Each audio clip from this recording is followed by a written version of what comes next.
Love you.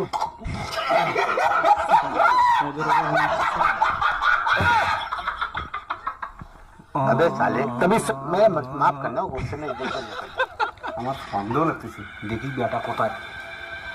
আরে ওর থেকে কোন দেয় না রে তুই যে অঙ্ক থাকি হলো বাবা চাপ রে ভাই আমার বাবাকে তো চিনিস না।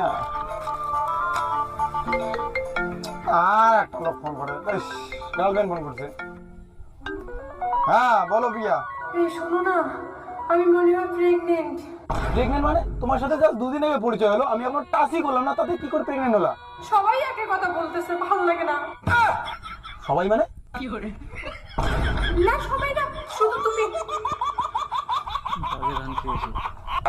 ও না গার্লফ্রেন্ড আমার আই লাভ ইউ শোনা।